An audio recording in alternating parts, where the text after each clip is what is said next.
And we're back with Breaking World of Warcraft episode 2. And Round today, 2. yeah, I mean, if you're new to this and you haven't listened to anything or haven't seen the show before, this is the second episode. And we strongly recommend you check the first one. Oh, yes. Where you can also, you get to know the guests a little bit, because we're going to jump right in. Just bite the bullet. There's some juicy stuff happening right now. And yeah, okay, so let's make it clear once again. The purpose of these chats we have with our wonderful guests is basically to try to find some sort of common ground and maybe get some sort of improvement going on in terms of communication, and possibly naively maybe thinking that things will go for the better within World of Warcraft. All right, so that being said, we'll jump straight into it. There was a post on the forums in regards to external buffs and cooldowns. It's a pretty lengthy one. You're going to see it on the screen.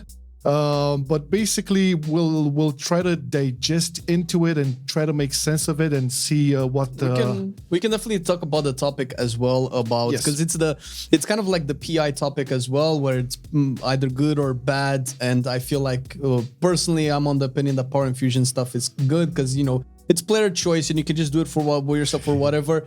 But obviously not everybody thinks that way, and that's perfectly fine. And we can discuss this from a game design perspective, how it actually affects the game, starting with the post. And I think we can go right into it and start with Guiltyas. Yes, because he has the camera, so he gets the first option to respond. Go ahead, my man. I'm sure everyone's read the post at this point, right? It's insane to me. It's filled with contradictions, and it's filled with contradictions to prior points. But it's kind of just extremely frustrating about how out of touch it is. So the core of the post, or the core of the argument between the two is external buffs, right? Yeah. Is whether or not you enjoy them, whether or not you dislike them, whether or not they're good for the game. And there's there's 4 paragraphs here. It's big one. But realistically, a lot of it just doesn't say anything. The core of the issue is that it's a video game and people don't enjoy it. Why do we need this? I can go on for hours about the social interactions of PI versus kindred spirits, and giving them and receiving them, and how it makes other people in the raid feel, how it makes other people competing against you feel. But at the end of the day, it's a game. It's if this is something that detracts from people's enjoyment of the game, then why are we spending so much effort defending and arguing that it should be the case? Fair enough. What about you, Mandl? What's your first take on this? My take's a bit more complicated than that one, because I actually completely disagree, even from a DPS standpoint, with the post. And the reason being that the prime problem with Power Infusion specifically is that when you give it to somebody, you don't even get it. You're sacrificing one of your buffs that you could be applying to yourself to somebody else. Now, as a healer, that's sort of okay. You can, you kind of signed up to help other people. So as a healer, you can sort of justify it. As a DPS, however, you're basically sacrificing your own fun for the benefit of somebody else, in addition to damage. And it's actually the damage part that kind of saves Power Infusion, weirdly enough. Because, suppose for a minute, you uninstall every DPS meter you have, you uninstall everything, you don't log, and you press Power Infusion on somebody else, and you have no idea what just happened. You have no idea if it was good, if it was bad, or anything like that. All you know is you lost mini heroism on yourself, basically. That's, at least in my opinion, the real problem, is that with Power Infusion specifically, you're sacrificing your own fun. And that's something that should just never be done in an RPG. It's the button that you have should never be a cost to yourself. I mean, they similar with. Oops, sorry, go on. Oh, sorry, I was gonna say.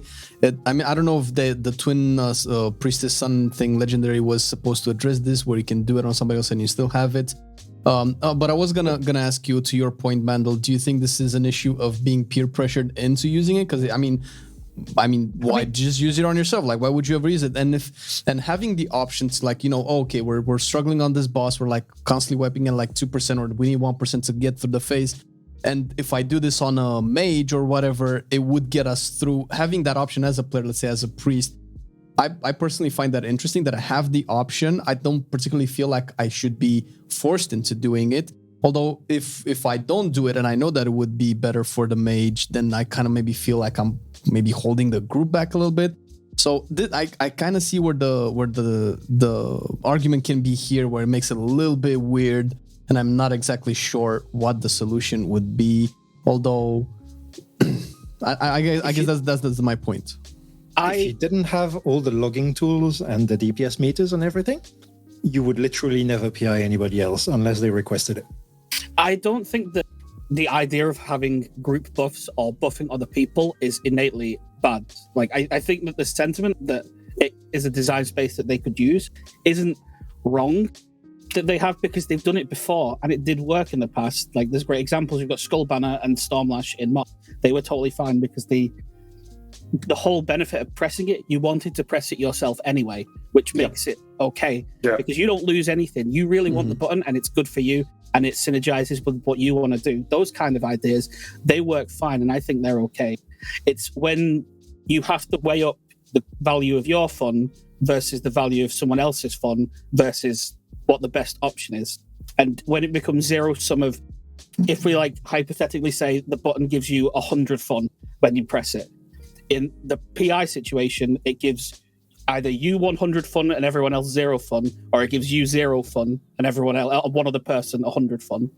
Whereas the split should be more like 50-50 or 100 plus 50. And so you always get it and someone else gets a bit. That's way more healthy than the either I get it or I don't, and that's it, very binary, done. Yep. Do bear in mind, there are some group buffs like that, or, personal buffs or things like that are currently in the game like that are really well done. Like Conqueror's Banner for Necrolord Warriors is perfect. It's a button you want to press, it's a button you get the most benefit out of, but you happen to buff 2 other people with it. I think Guiltyas had a point, so that I kind of cut him off a little bit. He's used to it. I was gonna talk about Kindred Spirits, because like on the surface, Kindred Spirits kind of hits what Mandl is talking about, where you are getting something for pressing that button, but at the same time, you then hit the issue whereby covenants are like a choice. Yep. So by choosing to be Kyrian and choosing to opt into that position where you can get something with your external while still giving it away, and this is now an issue because it seems like that might be the way to go for Boomkins, for example, next year, due to the nerf of Panthea. They now have with to opt Hunters. out of, the Hunter Legendary as well. They have to opt out of something that increases their fun in order to increase someone else's fun. And I know there's the degree of just simply do not do it, which is like, it's semi-valid. But when you're playing at a competitive standpoint, and even when a lot of people aren't playing at a technically competitive standpoint, they like to see themselves as playing as a competitive standpoint, because people compete in this game. That's basically how competition goes. When you are playing at a competitive standpoint, it feels bad to be in a position whereby the optimal choice is to give up your own enjoyment in order to improve someone else's, in order to accomplish your shared goals. Kindred Spirits does have another problem, though, which is the fact that in addition to you having to basically go Kyrian, you also have a kind of restriction to not bind to another Kyrian. Because the mastery buff is laughable compared to the crit verse or haste that you get from the other covenants. Yeah. So it's an additional restriction where you're never going to bind to another Kyrian because it's just worthless for you. Yeah. The balancing is a mess, yeah. I'm not quite sure how they made the maths mistake that significant, where like... It's because they can't use percentages. Yeah, but they can't use percentages for mastery because like there are certain specs that gain double value or things like that. But they can use percentages. They have a back-end system called mastery points, which is a percentage rating for mastery that then translates for each class. A point of mastery is worth certain amounts of mastery points. This is something they have. I don't know if they've forgotten that it exists, but this is something that exists and they could have used. I think they may have pulled as a reference a spec that gains double rating or double percentage from rating and then use that as a baseline. Because it should be closer to 300. Yeah. But they have something they could use. They're just choosing not to. What about you, Panthea? Where do you stand on this? A little bit of both ends of the spectrum, really. So, with regards to what Mandl was saying, where giving away your buff is just a bad feeling overall. Unless you are mathematically minded and you enjoy that aspect of the game, then it's fine, give it away, and you know it's done the group a favor. But it's also not the role that you signed up for. If there was a role in the game that was purely buffing others, the closest semblance of this at the moment in WoW would be a paladin, where you've got blessings that you provide to other people. And then Night Fae also leans into that blessing of seasons. That's fine for a design space, because then it means you know what you're signing up for and you play to that because you enjoy that play style. But when it's not what you signed up to and it's just become what you're doing, and then you've got the social pressures there as part of it. So it's a little bit of both, really. Yeah, it being sprung on you on an expansion system level, which has happened this time, I think is quite jarring for some people. And the other thing is as well is that they won't always admit it, but quite frequently when they do put these buffs in, they do have a bit of back-end tuning to account for it existing that you don't get told about, and you're tuned around it doing a bit of buffing, as it were, like Wind Fury Totem does right now, to whine about my own one. I mean, Wind Fury Totem is a prime example, right? Because Wind Fury Totem has such a huge variance in who it's good for. Like, it's close to 8% for Arms Warriors? Yeah. I mean, the thing is, it does fulfill one of the main criteria for me is that you want to press it anyway. So yes. That's okay. That part of it is totally fine. The having to work out who's most useful to get it and how black box the tooltip of the thing is, like especially with the changes in 9.2, a tooltip change has got everyone thinking it's been nerfed, but nothing happened. It's just that no one actually knows how it works because the game doesn't tell you. That's not helpful, and that the spec has absolutely been tuned with it existing in mind also doesn't help, because that means that you aren't aware of how valuable it is. And that's the same goes with PI. Everyone's got a take on who's got the best gain from PI, and it's usually, from a DPS, it's always me. So Dude, I've seen they'll so many. always tell you that. I've seen so many modified spreadsheets being given to Rayleigh. Oh, really? Like they take the spreadsheet that Azotharion made it, and they basically, edit a couple of numbers to make their spec feel like the prime target. Like I've seen BM hunters justifying PI, and you're like, excuse me, you don't benefit. Your pets don't benefit. What the hell? See, Bro, the whole discussion has another problem as well, is that because everyone has a take and everyone likes getting PI, everyone is okay with priests being the ones who have to suffer through it because they get a benefit. They don't lose anything. They can just get PI. But when the shoe is on the other sock, as it were, when it goes, hey, Mr. Hunter, maybe you should try playing Kyrian and buffing the group, they suddenly go, whoa, wait a minute. I'm not playing a buff spec. That's not my job, but the priest, it's okay for them. And is Is this when we bring up Moonkins? Because they're going Kyrian next patch. Yeah, I mean, like I said, Kindred Spirits and Kindred Affinities look like the best option for Moonkins. I've been playing it for a couple of weeks, and good fucking lord, it feels like you don't have a Covenant ability. It's it changes nothing. You just press the button every 50 seconds or whatever, and your buddy gets a load of damage. I linked to our rogues on Kel'Thuzad this week and Sylvanas a couple of weeks ago, and in both instances they went from like a rank 100 to like a rank 10.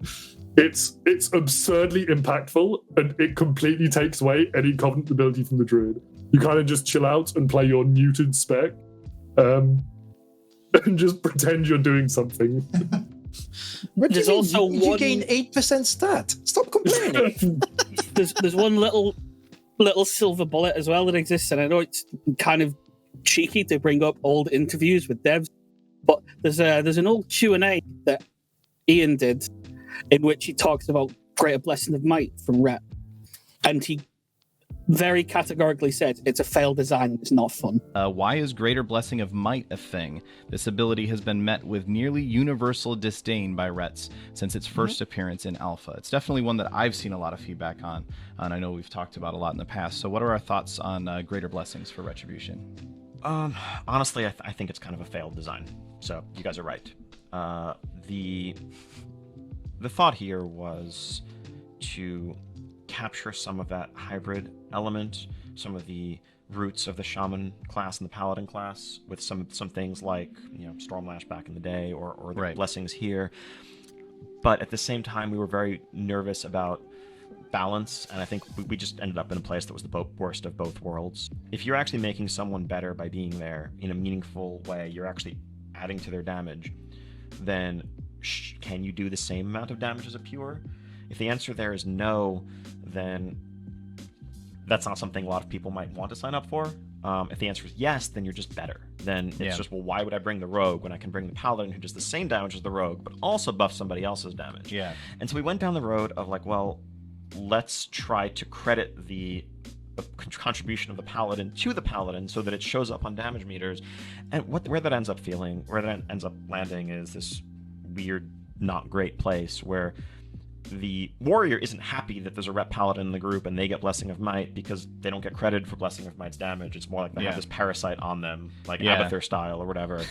And that's not making them happy. And the rep paladin is sitting there grumbling about the fact that, up to 10% of their damage is dependent on others in the group and not within their control.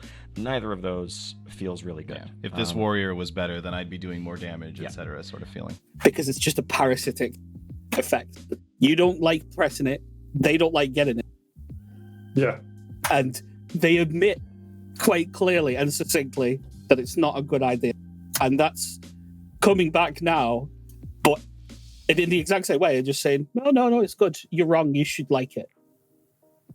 Yeah. The worst part out of every single effect like this that has been brought back in Shadowlands, there is no way to quantify their effects without going through logs.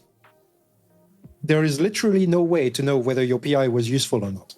There is no way to know whether the Kindred Affinity or whatever the Druid thing actually is impactful or not. Same thing with Conqueror's Banner. Like, sure, you're giving 400 mastery to somebody. How much is that in terms of benefit? How much help did I provide, basically? All of that value is hidden. I think that's a huge part of why it isn't fun for the players as well. As Pant said, if you're analytically and you're mathematically minded, it might be enjoyable for you to work out who it is and to then work out how much benefit. And that's fair enough. But I think for the majority of players, there's very little feedback on when you press that button, you give it to someone else, because it's not changing anything about how you play. When my priest presses PI on a Moonkin, he's pressed PI and then it's gone.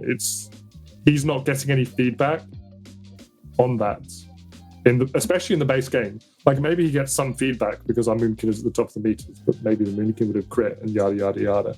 But there's no real feedback on pressing that button. Every other button in the game, there's a bit of feedback when you press it.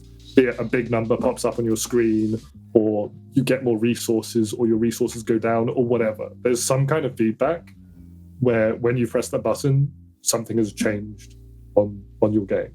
But with giving PI to someone else, there kind of isn't.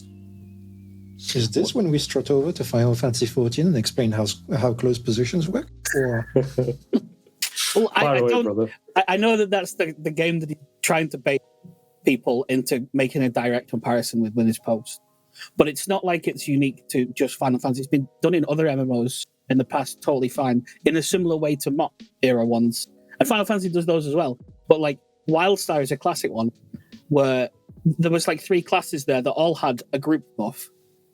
But they gained so much more from pressing it that they always took it all the time and really wanted to. And it was a big button that they liked pressing. Yeah, that's the deal. There needs to be some kind of group buffs can exist in the game. Like, excluding the point of view of like logging or whatever, because clearly that's not a point of view that Blizzard wants to particularly consider, which is fair enough because it's something very external.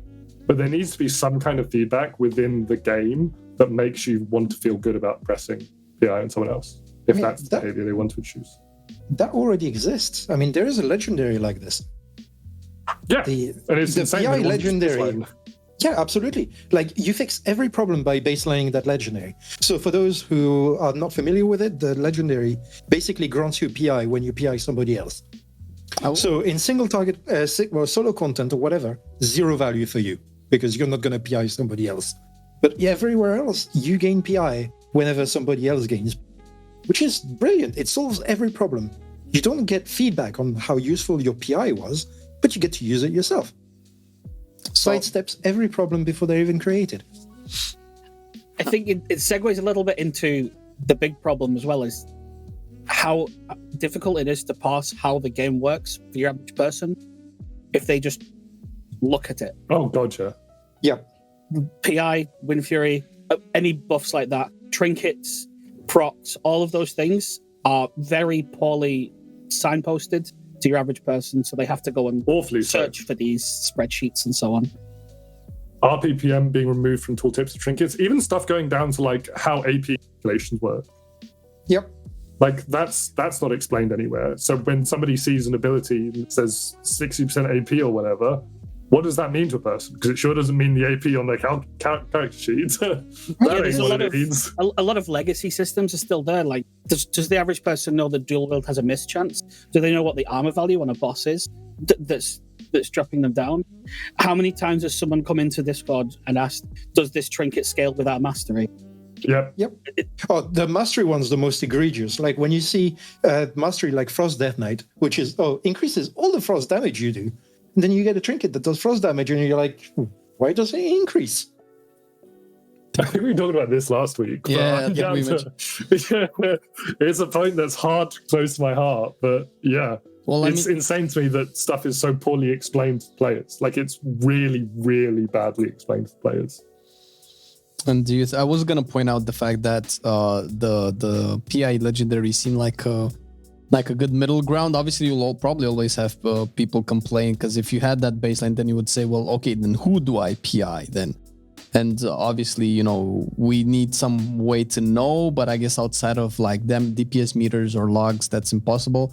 Is that an actual issue? I'm kind of thinking from like the average perspective of a player, which, I mean, very few people I see that maybe actually do logs, or at least analyze the logs to the extent where they can tell how much PI did. They just know that it's just more damage.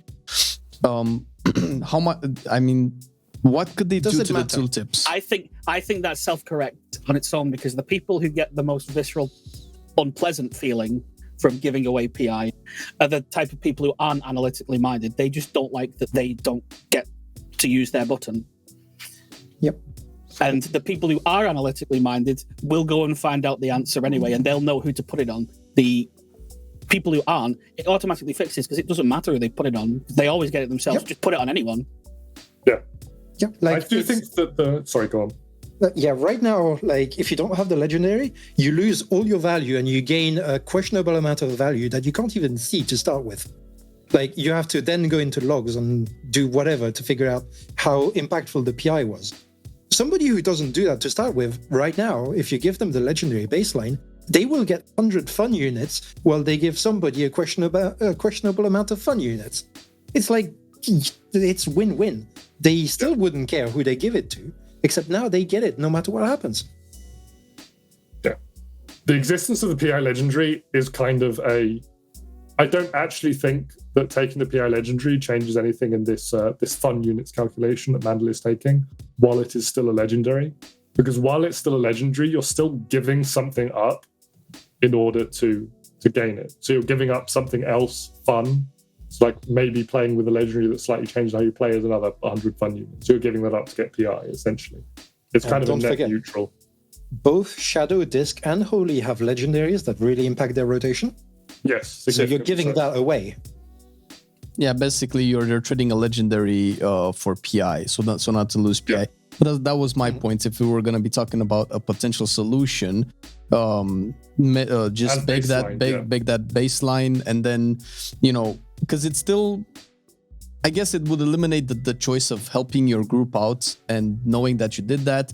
But then again, we go into the issue of like Guiltyas mentioned, where there's like no feedback to how much that helped, unless for some reason these all turn into like proc-based external buffs where you can just see it procced 100 DPS PI damage on the meter. You could see it as a separate thing that would proc.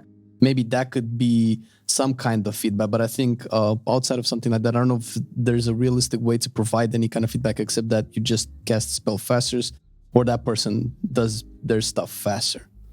The systems for this don't exist right now. Yeah. Simple as. Like, if PI was giving additional damage instead of haste, then yeah, there would be a way to do this.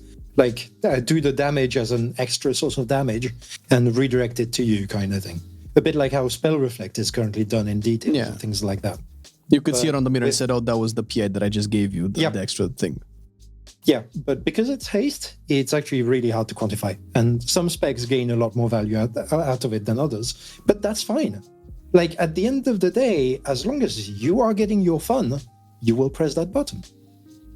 The big thing is for other DPS that aren't priests in this is that they need to start thinking from the point of view of the priest, really, is what I am looking at. Because if you were to say to Mr. Paladin, who's really happy about PI existing and can see all the positive, if you then said, right, okay, well, next expansion, Avenging Wrath, you can cast that on anyone.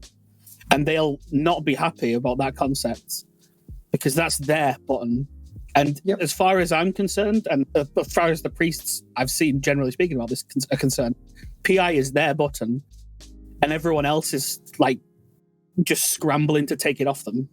Yep.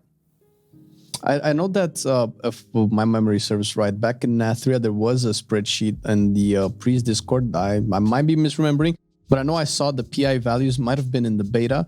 And the values that each spec would get, like, I don't know if this was, an altered one, but it felt pretty legit. It was pinned.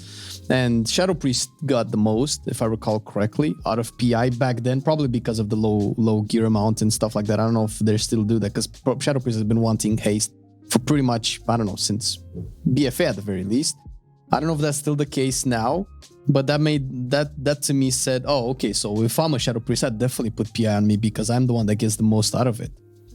I don't know if that's still the case or not. Things got adjusted in the spreadsheet. So no, but like spreadsheets. The base spreadsheet, like the very first one, was a 5-minute sim. And that massively disadvantages certain specs. So for instance, it disadvantages boomies if there is only one PI. It disadvantages boomies overall because their cooldown is 3 minutes. It disadvantages, who else? I think it disadvantages hunters as well, because cooldowns are 2 minutes. But it doesn't matter, like hunters don't really gain that much out of it. But yeah, the initial one had Shadow Priest on top, which led to healers PIing Shadow Priest. That didn't last long, because then somebody fixed the APL for Fire Mages, and then Fire Mages were on top by quite a large amount, let's say. Yeah, all of the PI spreadsheets have had core issues in that they didn't exactly address it all in the right way. I think Azor had one that worked pretty well. That's not to say, though, that it was intentional. I think a lot of it comes from, especially the priest one, they're doing it effectively because they care about priests and they know how to fine-tune the priest one. Yeah. And you can't expect them to go into every single other specs APL and find the perfect point to put PI. They're just doing the best with what they've got. So I completely understand why they were a bit wonky. Yep, it's completely normal. But at the same time, like even then, there's some specs where there either is no dev for Simcraft for the APL, or they can't be bothered, or things like that. So you're always going to get skewed results out of it, just because the domain knowledge is not necessarily there. I think it's important as well. Like we're talking a lot in that, but I think it's important to talk about the like social friction aspect of it. I know this was raised in the blue post. I can't remember the exact wording, but deciding who goes in the Wind Fury group, or who gets Kindred Spirits, or who gets PI, that does cause social friction, and it's an interesting comparison to the master looting comparison. Yep, was about. So we have, on one hand, we have social friction that players enjoyed. That maybe it had some issues, but as a whole, I think it was generally positively viewed by players, and it was used in a positive manner for the most part. And then on the other hand, we have social friction that generally the players, I think, is generally disliked. Maybe I think it's probably fair to say that it's generally disliked. But it does have some positives, and there are some people who like it. but one of those we got to keep and the other we didn't get to keep because it caused social friction. It doesn't really make a whole lot of sense to me. I mean, the removal of Master Loot, rather, causes more social friction than Master Loot itself. Like, I was talking with Ellipsis the other day, and we were just idly talking about how to fix loot tables. So, when you're running personal loot in a raid, you are 5 or 6 times more likely to get rings and cloaks and necklaces. And it's something that you didn't have that much of a problem in BFA, particularly at the end, because the cloak was legendary, so there were no cloaks on the loot table. The neck didn't exist, so all you had were rings. Adding that pollution on the loot tables means that there is so much more of a chance, because everybody can loot them, of getting them, and therefore they will get sharded way, way, way more often. And it's loot that you will just not be able to, even if you wanted to, trade away, because everybody has them. If you had Master Loot, you would not have this loot pollution problem, because suddenly it's one source of loot that can contain everything, as opposed to 20 different sources of loot that can all contain rings. Yeah. As mentioned last week, it's also kind of fucked for classes that only have a couple of specs or classes in a given raid. Like, I know we mentioned rogues. Rogues getting daggers are just, they're shit out of luck. Like, what do? They just hope it drops for them. Whereas with Master Loot, it wasn't so much hope it drops for them as hope it drops. Because when it does drop, you're going to get it. The question to answer is that why is the approach being taken when something is causing friction, which this obviously is, because they've come to the point where they've had to blue post about it. If it's causing that, why do you need to diagnose the reason that it's causing it? If it's causing it to that degree, it's obviously not healthy or good to have there. The negatives far outweigh the benefits in those cases, so why not just seed that it's probably not implemented in the best way and adjust or remove it? Yeah. There was the point in the blue post as well about, let me read it. The common lament that Group Finder has lost a lot of the human interaction with the experience. Mechanics that involve interacting with group mates both bring out the good and the bad of that. Frankly, I don't think that loading into a M+ pug and having the boomkin whisper the priest, PI me please, is a valuable human interaction. It's very much a faux human interaction. There's no real interaction or exchange there. The best is when the boomkin in the pug is raid leader, because then you have no choice. You either seriously, I've been in that situation. You either do what they say, or you find yourself another group. They will demand it in those cases. Wouldn't this be... If you don't, they then start making fun of you or flaming you or kicking you, and that does happen. And it is part of a community problem that it gets to that degree in a way. But at the same time, is enabling it by having in-game mechanics a good thing? Do you gain anything? It's not like we're psychoanalyzing players. The point should be to make something fun. Yeah. I think at the end of the day, it's a video game. And I do think they make this point about not everyone looking at logs, or logs are like a player-created goal, or yada, yada, yada, whatever they say. I think there's a degree of cope in that. I think that so many players look at logs. I think pretending that competing on logs is some high-end thing is a misunderstanding of how even the lower end of WoW works. I have friends from real life who play in heroic-only guilds that progress through normal and then heroic. And they'll message me and they'll be like, yo, look, and send me a screenshot of their logs of their beating. I beat the Warlock this week. That's so cool. Yada, yada, yada. That's what we did. You don't need to go into that. That is true. Go ahead, Mandl. You don't even need to go into that. Like, the entire problem would be removed if the priest got a kickback out of it. What if... Sure, people would still be begging for PI and whatever and bickering amongst themselves, but the priest would be like, yeah, sure, have PI. I get PI as well. What if baseline PI could only be used on the priest, but then you had the legendary where you can also use it on somebody else? Would that type of addition... I think that would be worse. It would be worse. I think that would be strictly worse. You would kick priest if they don't have it. That would... I think that would be basically a net neutral. Nothing would change. All it would mean is that you demand that they wear it. It's already happening now where people are saying, Vintage is good, but I get a lot out of Kindred Affinity, so maybe you should go Kyrian and maybe, buff me. Yeah. Night Fae Hunter's not that far behind. Maybe you should try Kyrian this week. So the underlying issue that seems to be a little bit common amongst all opinions, because I'm starting to really see Wordup's point of view. I mean, at the end of the day, is it worth having? Is the plus and the pros and cons of it worth it? Because particularly the if you don't have it, then we don't take you type mentality is always going to be present, because if it's not going to be present in PI, it can be present in the specs, like, oh, you're a hunter, or if you're not MM, we're not taking you.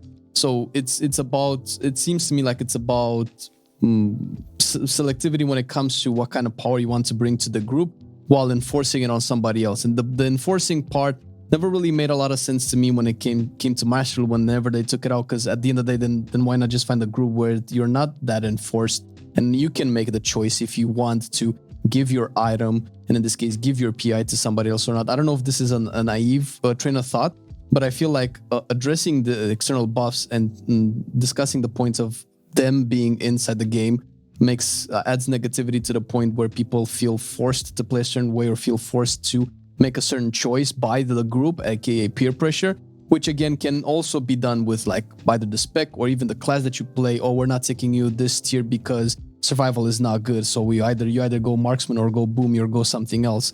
That's kind of social pressure will always exist, I feel. I don't know if they can design a game in a way where this could be totally out.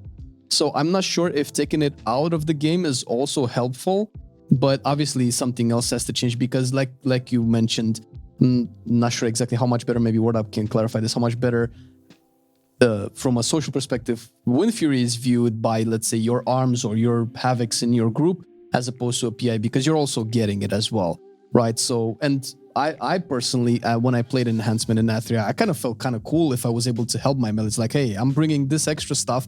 Sure, I'm using it, but I'm not gonna, time my Doom Winds around you or something. But they were getting a bonus, and to me, I felt like I got the sense of like I'm helping the group. So this is where I'm standing about, is it good to have them in or have them out as well? And I'm not sure if taking them out solves the problem of people just wanting other people to play whatever they think is the best to give them the goal of the group. Maybe this is something that I'm thinking about. Can I hijack? You guys think? Go for it. Before Wordup. Yeah, because I was about to go on a diatribe. Yeah, no, I mean, I'm probably going to cover a couple of the points that you are going to cover, but just in case, it's all about the level of frustration that you apply to the group or to the player. Because at the end of the day, if you want to enable a playstyle like that, there needs to be as few sacrifices as possible.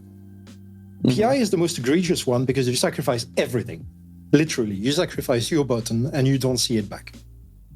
Kyrian Druid, Kyrian Hunter, and the likes, like Night Fae Priest and all that, you sacrifice a Covenant choice, which feels garbage because it's like, what if you're me and you really like Panthea Hunter? You can't play it because now you have to buff your group. That's the sacrifice, and that's why it feels garbage. In terms of Wind Fury, the sacrifice is you are tuned around an optimal use of it and it's visible in logs. Enhancement right now is the lowest DPS out of every DPS. The amount of damage that you gain by buffing specs that are just not good with Wind Fury is basically not taken as the baseline, and instead, whoever balanced it assumes that you're buffing 4 arms warriors. So it's highly skewed, and as a result, again, if Arms Warrior was not good, you wouldn't have seen an Enhancement Shaman during the Race to World First. That's the sacrifice that is being made. It's one of tuning for Wind Fury. And yeah, those sacrifices should not be existing. It should be a bonus to bring something. It should not be at a cost.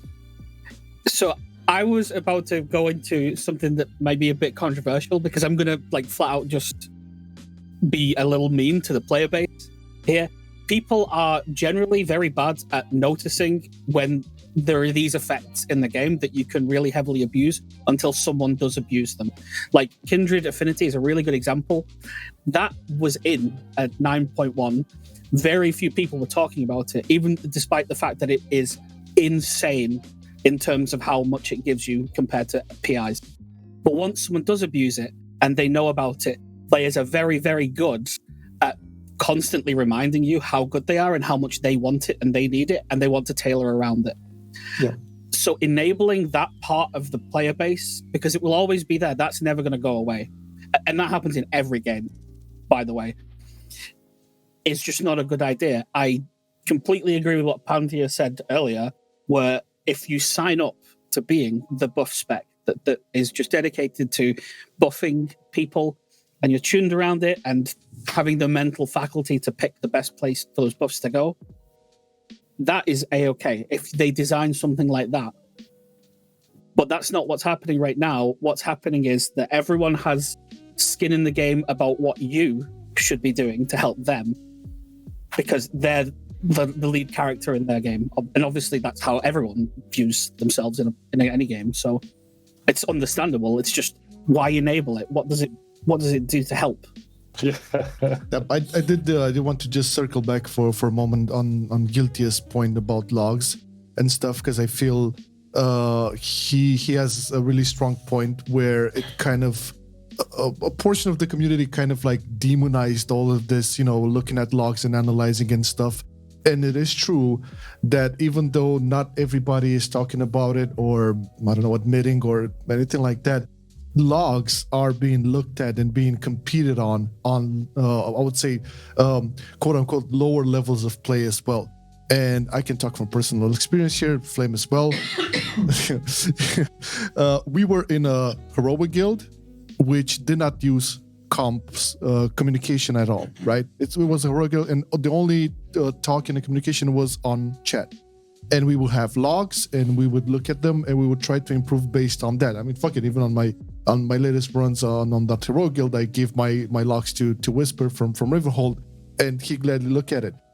And I don't know if this is done on normal rating as well, but if like in our own little small bubble, all of the people that were rating on a heroic level looked at that and tried to improve based on that, you can be hell sure that it's not something that only the one, quote unquote, 1% is being, talking about it and using it and stuff. No, it's become part of the game. They've designed it this way, and it's like one of the most clearest ways a player can get data to improve himself.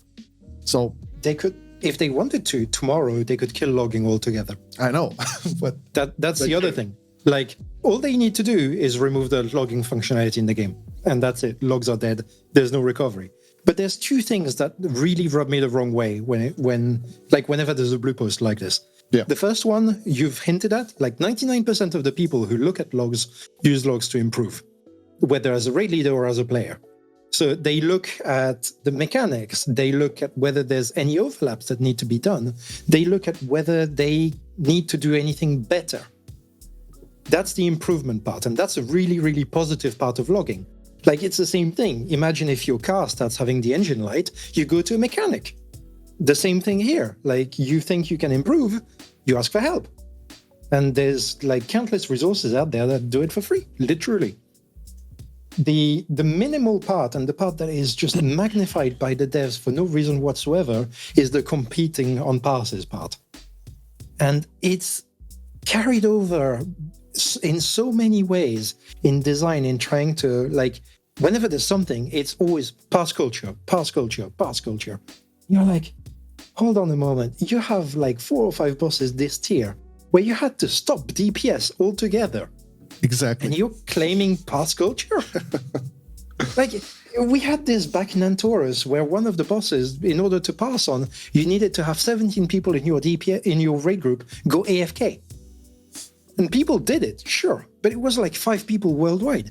It's not worth optimizing for, and it's most definitely not the majority audience. This also loops a little bit back into earlier. There's a reason that people use logs. It's because knowing, like, if Terry the Tank gets ganked by a boss mechanic, the game is really bad at telling him how much damage did that do? And could I have done anything? What was the state of everything like that? But a log has got it there. He can go back and look at it and see exactly what the problem was and maybe adjust to not die next time. And that's what logs are useful for. That's what the majority of people use them for. The parse culture boogeyman that's been created, sure, it can be a bit unhealthy and it does degenerate over the course of a tier, but the majority of the time, it's not really what's on people's mind. All they care about is having a baseline metric to compare themselves to see whether or not they're playing the game properly, because the game doesn't tell them that they are. Yeah, that's the other thing. Like the delta between pressing random buttons and pressing the right buttons is not noticeable in the game, or not very noticeable anyway, because you need a point of comparison to be able to do it. And this particularly hurts tanks, by the way. Because in a raid group, sorry, the healers will notice. will they tell you though? Because like in so many raid groups that I've seen where people are like, "Oh, our tank's doing fine," and you look at the logs and it turns out that no, it's actually not the tank doing good. Yeah, you do kind of need a comparison point. I've had it where I've joined a heroic pug and I've been told, "Oh, you're so easy to heal. I thought monks were really bad." They're just like, "What?" Yep.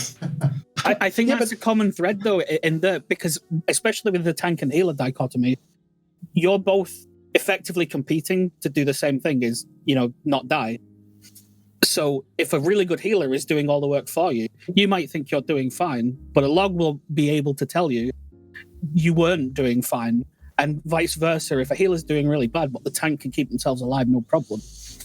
The only way that you'll find that out is by going at the log for those two avenues and checking. Yep. I think the underlying issue here is, I don't consider it an issue. I think it's just a natural progression of competitive games. It's the fact that the game is competitive. It's competitive on many levels. You can even say it's competitive with yourself. I compete with myself by looking at how well I performed on this boss or on this pool as opposed to the other pool. And I think parses are just a natural progression. Like, I don't think they're an inevitable progression of a competitive game. And you can find the parse variant of any other game in any other game that's actually competitive. You have any form of statistics that show you how you did it this time against another time, especially when it comes to games that have repeatable content, aka you're fighting the same boss again this week, not just a new boss every time like you probably would do in a single player RPG. So I think parses innately are irrevocable, goddammit, part of a competitive game, and especially multiplayer. So I think arguing the fact that this is something negative, I feel like it's silly. This is my opinion. You guys can correct me if I'm wrong. So I don't know. Can we agree that parses or whatever equivalent of this is in a game is just a natural occurrence because people just want to be better because they have a metric to compare themselves with or against other people, especially when you have Hall of Fame that have a limited number of players in, and you can extrapolate this into any other form of prestige achievement that not everybody can get. So you want to be that person that you can get it. So if you want to be that person that gets it, how? Well, you have to be better than these guys. Well, that already automatically creates a hierarchy that you judge yourself in, and then you have tools to measure that hierarchy somehow. And I feel like parses and by extension logs, I suppose that's part of that whole culture. And I don't see them going away, and I don't see if they take away logs, people probably find another way to do it, unless they just kill competitiveness completely. And I don't know if that will make the game a better game. You're right. It is a red herring.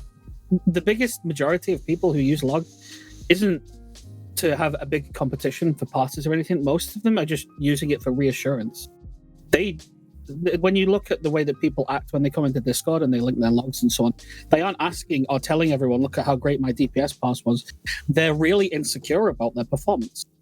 And the log is the only way that they can actually convey that to other people or check it themselves.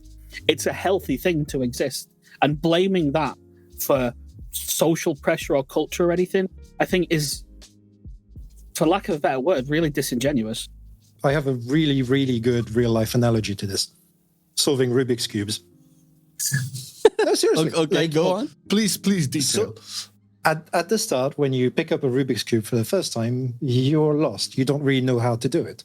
So you either brute force it, or you go and find, whether there's any pattern, any strategy, whether you can memorize anything to make it better. Then, on the other extreme, you have people whose entire life choices and everything are revolving around solving Rubik's Cubes professionally. And they do it in 7 or 8 seconds. And there's a leaderboard for this as well. We don't optimize Rubik's Cubes around that leaderboard, do we? I think if I was Warcraft Logs, I would be very frustrated at some of the things that the developers say. Because I think Warcraft Logs is almost solely responsible for 70% of the farm replayability of this game. And I think without Warcraft Logs, I'm not entirely sure what would happen over the course of long farms like we get. Also, I'd be very annoyed that they have to solve that problem, but they get told off for it. To be scathing to the devs on this one, they use log statistics when they look at class balance. Oh, for sure. They can say they don't, and until they're blue in the face, but we all know that it does happen. And some of them will even state that. They'll bring them up, and it's fine. It's fine to use them. They should be using them because it's an incredibly useful data set. So demonizing the site that's actively helping is just completely bonkers to me. It's crazy. I would feel very aggrieved if I was the Warcraft Logs development team at some of the things that the WoW devs say and infer about that site's impact on the game. I think it's very unfair, some of the things they say, especially when there's no real way for Warcraft Logs to respond to it. It's very much punching down. True. Same thing with what they say about guides, to be honest. Yeah, but I'm a little bit biased on that aspect because I write one of them, you know? What did I say? About that. I missed that. I'm sorry. Well, what did I say about guides? This is a Guides long-term enforce thing. the way to play. All right. I've said some things both in public and in private that are rather negative and shows how they feel about people who write guides. Some of them got quite big publicity recently, but without going too deep into it, yeah. Okay. There's a couple of people in particular who are guilty of it, but okay. Well, I feel it's a worthy topic to go through, especially due to the nature of our content on the main channel as well. I don't know. In terms of like, we can go over like as a general thing in competitive games. For as long as I can remember, I looked up on things, how to do things, how to improve things externally, like since forever. Now Mandl got me into this whole life, real life analogy, and I'm thinking all the time, like, man, even fucking school, where you go into school to learn things, you go into college to like specialize in stuff, you get training at your workplace to learn new things and stuff. Is it like naturally something that people would do, or am I naive? There are very few people out there who do not have this instinct to want to improve. Right? But it's in our nature as everybody, humans. They do something, they do it once, they do it twice, and then they think, can I do it better? And like, you see it, like naturally, you can take another good real life example. You get taught to drive a car, and then you start thinking, hold on a moment, I can save fuel by doing this. And I can save fuel by not using it when going downhill. Like, it's little optimizations like this where people just have the drive naturally to want to improve. And it's as a result, universal to every game type as well. Yeah. By the way, Well, if you're sat playing a single player game, like I don't know, like you're playing Devil May Cry, and you sit and play that, and you play it once, and you go, "Wow, that was good," but I think I could do it cooler next time, and you'll go and do it, and you'll look cooler, and be like, "Yeah, that was awesome." Everyone is like that when they play these games, and that's exactly what's happening in WoW. They go, "Well, I did all right, but I could do better." Yeah. Yep. Well, I was thinking about the guys just really shortly. So, I don't know how many of you guys remembered this. We didn't have it in our country, but I know a friend had it. So there was a time where like Nintendo was the shit, right? Was like the Uber console out there, right? Still is. Well, we can talk about it on a different episode. But there was this magazine, Nintendo Power, and a lot of people used to buy that shit because of secret moves to Mortal Kombat, because of different ways you can improve, I don't know, some sort of secret level for Mario or Zelda, or walkthroughs for different games. Those were essentially guides for games back then. I honestly, I find it like really boggling that the guides for classes specifically within the game are getting some, I don't know, negative view from the devs or whatever. Man, this has been part of gaming since like forever, at least since I remember it. And this is why I give the example with Nintendo, because I know for a fact I looked up Mortal Kombat moves and secret fatalities on that shit all the time. And I remember people like printing stuff they found and all of that. It's basically a guide. You want to understand how to pull off a move in order to, I don't know, get get a better gameplay, or just get the accolades and stuff. So I don't get it. I really do you remember the whole collecting all your Pokemons and all that kind of stuff? Like there were entire resources about this. But it's like it's normal, and it's also normal for people to go and find those resources. Like, but before we hop on to them though, I will, in defense of the original post that I took personal offense to, I do understand the perspective. If you look at the historical look of WoW guides, in the past, they did have a very binary, this is the way you play, this is the only way you play this because it's the best, and that's the only answer. But modern WoW guides have changed significantly compared to them. There's a good example of that, because... as a counterpoint to Wordup, the people who are saying this are largely the same people who are writing those original guides you are mentioning. Yep. And not just that, if you contradicted those guides back in the day, you got straight off banned from the forum. Like, I'm probably still banned from the forum. Towards I don't think I ever caught an EJ ban, fortunately, but so there's definitely a degree of hypocrisy in terms of where the people saying this are coming from in the original sense. Especially when you look at what we've done, like as part of Warhead and Icy Veins, for like doing this, especially this expansion. Like I had a hand in the templates for this expansion's, all the guides on Warhead basically, and we went with a page per covenant, no matter how good, no matter how bad. Right, you and me need to have words. Yeah, but like you're the textbook example. There are people who play Necrolord Druid, and not having a page describing it is actively harmful to them. It is a choice, and it is a choice that they can play. And the point of the guide is also to support you, no matter how bad your choice was. Because even though the choice is objectively bad compared to the competition, it was your choice. And we're not going to make you switch. Like, we should have.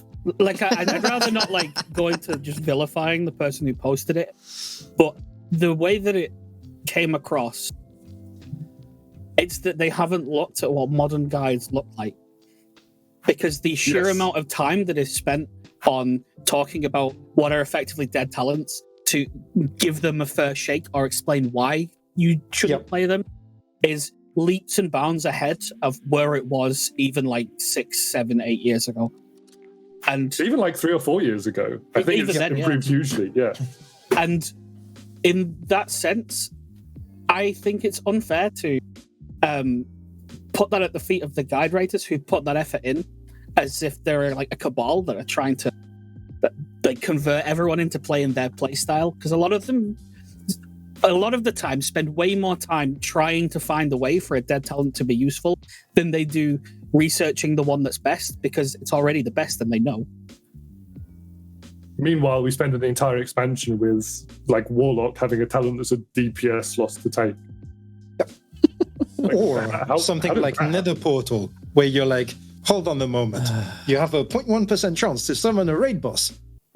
But what about the 99.9% other time? I think you just gotta roll the dice, Yep. I think the original comment feels very disconnected from a lot of things, because whether or not the guides were, let's say, more egregious, where they just, you play it this way or you cannot play it anymore because this is silly. you guys might be able to answer this better, but the guys being a little bit more, let's say, fair today could possibly be because the game is a little bit more, wouldn't necessarily say balanced, but there are a lot of options that you can do, and it's like, okay, you can play this, but if you want to play this, it's like a 1 or 2% loss, and you can also do that if you want. I know we try to be a little bit inclusive without trying to make our guides like 30 minutes long or anything like that, but that's because we can. Ever since we've started doing the guides and we've looked at what everybody says and does and logs and not logs, and whenever there was something like that was very close, we tried to make it seem like, okay, see, you can play Night Fae Feral, but Necro doesn't look very good. But, or like rogues, where a lot of them are very close to each other or things like that. We try to point that out, but that's because they are, right? So maybe the past guide writers or whatever happened back in the day where, oh, you play this or you're dead or you're not going to do anything. Maybe because there was a big imbalance in whatever options you had at the time. Or maybe because of the guides being, let's say, that unilateral or whatever, is push the developers to maybe offer the options whenever somebody said this is a dead talent, don't ever take this is bad. Whoever thought about this doesn't know how to play the game or never plays the class. Maybe that actually pushed the developing team to say, okay, maybe this is bad, let's actually take another look at it. Not saying that was good feedback or whatever, but I feel like this is a natural progression of the community as well. And I mean, if we're going to be discussing that guides are toxic or negative, I mean, what is the difference between a guide and a cookbook, honestly, if we look at it that way? This when I lose my spot in the podcast and actually go back on history and prove to you that the improvement is not the balancing. I want to push back on that. I disagree. I don't think it is the balancing. Yeah. I think the reason that it's changed is because the game between now and then has become so much more complex and there's so many more factors that you have to explain why something isn't worth taking. Because if you say, I don't know, if you look at the enhancement one, you say, well, look, Ice Strike is a bad talent. You can tell them that, but they have to know why, because they can always answer back with, yeah, but there's also Fire Nova, and then there's this Covenant, and then we could play this. And what happens if we mix all of these things in? Does that make it good then? And the answer ultimately is no, but you have to explain that because you have to preempt the thing that they're going to argue against in favor of it. So you have to explain it. I have yet another different take, and this one is straight back to Elitist Jokes forums. Because there's been a number of cases over there where the talent choice that they provided as the best choice and don't pick anything else was flagrantly wrong, particularly around the Wrath time. And the reason it went on for so long is because the theory crafting and the guide writing was taking place on the same website, in the same forum, and that those people also had the ability to ban anybody who dissented. So they didn't have to provide any reasoning or anything like that. They would just ban people who went, yeah, no, I think I know better, no matter whether they were right or not. This is no longer the case. Yeah, Discord has gone a long way to making guide writers or putting guide writers in a position whereby you have to defend your point. Because when anyone can ping you and ask you to defend it, then... It's also the fact that there's a separation now. Like Simcraft is maintained by basically other people. And anybody can go in there and fuck with the APLs until they see whether their thing is actually a thing or not. Guide writers, overall, in most class discords, have very little power. And as a result, you can't ban dissenters anymore. Which is a really good thing, by the way. Speak for yourself. I can ban people in Earthshrine whenever I want. Yeah, but you're a sensible person. I remember Fellhammer was really, really popular for this. Where people would just get banned for saying or asking the wrong questions. I got muted once. RIP, ask Mr. Robot. Yeah. Right. I think access is a huge part of it. For sure. I also want to go back to the developer perspective, and I can kind of agree with it because an RPG, there's a lot of self-discovery, making the character your own, and you want to explore that and learn your character as you go and as you level. Guides do hyper-accelerate that learning process, but it's become somewhat of a necessity. And pretty much also plugged by Blizzard community managers and like customer support reps as well. Yep. Where you don't have the information available in-game to help you make those informed decisions. The class trials, they teach you like 2-3 abilities, and I'm like, all right, off into the world. And you're like, hang on, I've done the Moonkin one, and you told me how Sunfire, Star Surge, and Moonfire work. You haven't told me how Eclipses work, how Incarn works. You haven't told me actually how the spec works. And that's meant to be the in-game representation of getting me up to speed with the class. So there's definitely a lot of work to do in-game to make guides a supporting piece of information rather than the piece of information. I agree. Classes. I agree, but the thing, I think one of the biggest things is that guides are opt-in for people. Like most of the time, I would imagine that the self-discovery player, the guy who's just jumping in and progressing through the game and playing as they go, they only go to guides when they hit a wall and they just can't work it out themselves, and then they'll go there then. It's not like the first point of call. I'd like to offer a bit of like mix of both on that one, because like I agree, the problem is primarily due to what's in the game and how it's presented. So like for instance, an example of something that could be done better, and I'm going to take Fury Warrior as an example. You can hit Raging Blow when you're not enraged, and it does literally wet noodle damage. Or you can hit Raging Blow when you're enraged, and it does really heavy damage and refunds a charge quite often. The game still allows you to press Raging Blow while not enraged. There used to be a talent that prevented this. It's things like this where the game needs to be better explained to people in terms of what all the buttons actually do. But there's another problem with it, which is that the game, the speed at which new systems are created and destroyed within the game has gotten to the point where there's a new system every patch. And that's really bad, because it means that every patch, everybody has to learn something new, something that they will not keep 90% of the time when the patch is over. And when the expansion is over, you have to unlearn all of that and learn a whole brand new set of systems. The cadence is so high, even when Blizzard takes a year to release a new patch, that it loses most people. So they just go to guides to figure out what the TLDR is, what's the best option. And that's why people don't experiment with covenants, for instance, even when the swapping is free. Good point.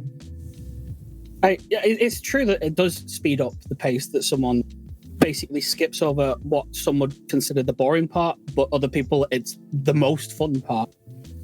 But I think some people they want to just jump in and play the game. And that barrier, they want to get rid of it as quickly as possible. And I don't think it's worth begrudging them for wanting that, which is why the guides are optional. It's not pushed in your face when you log into the game. It's if you don't know what's happening, you can go there and that'll be there. But you don't have to go there. Yeah. But I do think it's also kind of a scam that Blizzard community, like if you put in a ticket, quite frequently they link to Wowhead guides for like achievements and shit. Yeah. I had that. That was handy. I don't want to go deeper into some of the issues that might arise with that, but there's definitely an issue with Blizzard and using their own resources rather than hijacking someone else's and then vilifying the person they're hijacking. All of this talk about Cadence of Systems, and there's no real feedback to know what's good. Well, I agree a little bit with a lot with Wordup said that the game just became a lot more complex, because it reminds me of classic and vanilla when you just pressed a spell and it did like 1400 damage as opposed to 600, and I was like, oh, okay, that's better. There was probably the game was definitely slower. You had maybe fewer times to press abilities, so it was easier to think of like, oh, what 10 abilities am I pressing? Well, these add up with a lot more because there's a bigger difference. But when you have like so many events of damage or whatever happens into the game, and like there's 20 numbers on your screen at once, there's no like visual feedback to what you're pressing, and you just, because then we circle back to logs, parses, and damage meters. Like, how am I gonna know that I'm doing a lot of damage, at least compared to everybody else, or at least compared to, let's say, when I played something else, if I cannot tell. There used to be a time when you could just visually tell by the numbers on your screen, like, oh, I've critted for like 20k. Wow, I've never seen that number before. Whatever I did to get to that point was pretty cool. But the game evolved from that point on, and there's so many things right now. I remember multi-strike and WOD, and there's like too many numbers on the screen. And I don't know if this is how the game is supposed to be, but it makes seeing numbers on the screen incredibly lackluster and that irrelevant, because it doesn't matter if my aim shot crits for like 20k or 30k if in the other time I just do like 10 hits per second of 500 damage. All that matters at the end is my DPS meter, and I felt like maybe I don't know if that's an issue with design or if that's just at the core of the system, but if the game continues this way, and it's probably going to continue, it's like that's going to change like basic combat mechanics. Arguing that people use DPS meters and logs seems a little bit disconnected to how the game actually functions when you want to just improve as a player. I feel like the developer in question, but not just them, others have as well. They take it personally when a talent is or a choice is described as a wrong choice. When I feel like it's entirely acceptable that there are some things that end up just being dud choices in the world that they've created now. If you look at MOP, the amount of choices that you made, it was like, I don't know, you had 6, 7 talent rows at the time, and that was the limit of the amount of choices that you got to make. So making a wrong choice was pretty hard because there were so few choices to make. Now you've got those talent rows, you've got your conduits, you've got your covenants, you've got your soulbinds. When you get to the number where there's 50, 60 choices, there's bound to be a bad choice in there, and you can't avoid that. And it's not for the fault of their own. You can't get them all right. But when you balloon the number of options, you have to accept that sometimes something's not going to land and someone's going to point it out. I mean, it kind of got to the extreme at the moment where, like, some specs have 10 dead talents or more. So, like... Yeah, sometimes it goes a little too far in that direction. I agree with that as well. But I also don't begrudge having a few. Yeah. When you look at Feral has Scent of Blood, and it has for a while. And Scent of Blood has been effectively a dead talent since implementation. But it's not like it's egregious to have a dead talent option in there that you just shouldn't pick. It is a bit awkward to have effectively a trap talent that someone could pick and not know that it's a mistake. But having 1 or 2 duds doesn't, and it be pointed out, doesn't necessarily mean that they're criticizing your design. Just saying there's a problem, and like it's not criticism, it's just pointing out feedback for things to be improved, basically. So that the talent is not a dead talent. It's egregious that dead talents don't get touched for so long. Like I used the Warlock example. That lasted for like an expansion and a half. So how is that not looked at any point? I understand that there's always going to be some talents that are worse, and that is the reality of it. But it's a whole other thing when a talent is actively a DPS loss. My favorite example for that one was a PvP talent from Blood Decay from Legion, like the very first patch of Legion. And it's like, it was back when PvP talents, you had to gain honor levels in order to unlock them. And the 5th talent that you unlocked was a net survival, DPS, and just throughput loss in every way possible. Because every time you hard striked, you lost 5% of your maximum health to deal 20% more damage. So it was an absolute trap talent. There was like, it made it worse. And once you picked it, you had to gain another 15 honor levels to unpick it and pick something else. And like, okay, dead talents do happen, but the fact that you're locked into it and that your only solution is to basically like grin and bear it for another 15 honor levels, and the fact that it just didn't get changed for a patch is just insane to me. Alrighty. Agreed entirely. There was a topic in last episode where we talked a lot more about external power and stuff. and I kind of wanted to bring it up, especially because Panthea had let's say like a question here in regards to the expansion level power, and it was a question in regards to like how would it work better? Do we want it as a battle pass style, or do you want it as like endless, sort of like how was Artifact? I don't know, maybe Panthea can correct me if I understood this correctly. Like, what would be the better option? Because I think we all agreed last episode that borrowed power should exist in the game in one form or another. We talked about tier sets and stuff. But in regards to like the latest models of borrowed power within WoW, how would it work best? I feel Battle Pass seems interesting. Can we all agree it's become like a seasoned game? Like Season 1, Season 2, Season 3? I do think it has become a very seasonal game, but I do think that's also an issue. I think that's a downside. But obviously, this is Panthea's topics. Yeah, I mean, I'm personally a huge fan of Renown over Artifact Power, just to use those two in isolation. Because having set power goals that you know you will achieve next week, and for your group to also obtain in the following week, as this is our boost for progress, we know we're going to get this. That's great. I mean, the way they've done it with Renown is pretty bad, but that's a separate topic aside. But having set power gain levels per week is very admirable. And it's something that I think Shadowlands has done a lot better than Legion, where it was, okay, you can grind as much as you want. Realistically, you probably only get 1 or 2 traits this week, but you can go as mad as you want. And, we saw last expansion, there was that one Russian guy that just lived in islands. Yeah, he was top of the leaderboard, so a solid 20 levels above everyone else. And it was just like, okay, yeah, that's cool. Sometimes you do need to save players from themselves. True. Is this why Blizzard thought that islands were so good? Because so many islands were being run? Maybe. I think the battle pass system. So I think the battle pass system is fine. I think Renown is mostly okay, largely because it kind of avoids a lot of the issues I have with the game, the way the game works in terms of seasonal content. Because you don't lose anything you've gained.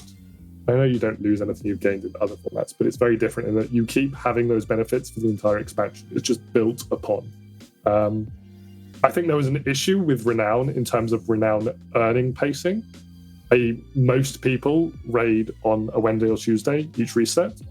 So for people with jobs having to come home and grind out the extra power before the raid, it's kind of a bit rough. I'd like to see something potentially done with that. Like maybe you time gate it through the week. You can get one on Wednesday and one on Saturday or whatever, and balance it out some way. But that does have its own issues. I don't dislike the idea of a battle pass thing. I would prefer them if they were to do it similar to Renown again, to front load the power gains better. Yeah. Because in particular with the whole Renown gain thing, it was at the beginning, it was your Soulbind unlocked. And it doesn't feel wonderful for certain people to know that your Soulbind doesn't get anything for 4 or 5 weeks, but then it gets something massive. Why not just have the biggest things come at the beginning so you have access to them immediately, and then you get incremental bits and bobs as you go forward? It's kind of like how the artifact system worked, but without making you farm more of souls every day. Yeah, just weekly cap or daily cap or whatever. Like, that's a good way of doing it. The going back to, having to repeatedly unlock stuff, I think they've done a very good job with Renown compared to neck power, artifact power, Azerite, whatever it was, especially when you consider Azerite armor and the fact that every tier you went into next tier and 2 of the rows on Azerite was locked due to not having enough neck level. It's only in Nyalotha that they managed to fix that one and decide, oh, hold on a moment. We're not going to increase the Azerite power level required by 20 and force players to re-enable all this stuff. Yeah. Renown does have that advantage where this doesn't happen. But it's true that, like, the Soulbinds, particularly if you were Night Fae, and, like, Coraine's strength was in the very last trait. Naya's strength was in the last trait. Dreamweaver's strength was in the very last trait. So up until you got there, you had nothing. Yeah, pretty much. So I guess we can all agree that the step they took with the formula on Renown could be a way moving forward, just having a little bit more different position. I think the idea of having more oomph at the beginning, as Wordup said, and yeah, it was very similar to the artifact weapons in that sense. Pretty cool. It felt more impactful, and I do want to underline something that I remember who mentioned this. In Legion, you kind of went alongside with your external power, and that felt good, right? So this is, I think, one of the most important things. And They need to decide whether they want seasonal or they want it to be grindable. They need to make that decision, and they need to stick to it specifically, because they're two clashing things, and that happened in 9.1 because the seasonal one, that means, okay, I log in on Wednesday, I can do everything, I can get it all out of the way, and it's done, and that's fine. Maybe it doesn't incentivize someone to log in every day. That's also fine. People like that as well. You don't need to get them in every day, but then you have your Renown, and then you trickle it in with Corthia, which is you have to get on every day, and you need to do it day in, day out, day in, day out. Yeah. Those are direct opposition Yeah. And systems. Torghast too. I mean, you had to like grind out soul ashes and stuff. Like, definitely not have all. I mean, the gated stuff and also the super grindy stuff. So yeah. There's an opposition in terms of gear as well, because, like, if they want to make it seasonal, there needs to be a way for people to catch up relatively quickly. Yes. And right now, that doesn't exist. So to take a parallel, when you go into Diablo and you create a seasonal character, you have something called the Seasons Journey. And if you do the first, I think, 2 big chapters of it, which are, like, you can do them with no gear whatsoever. It's like kill bosses, do the equivalent of World Quest, and you're done. And they give you a starter gear package. They give you a set bonus from, like, any specific class is going to get a tier bonus that changes every season nowadays.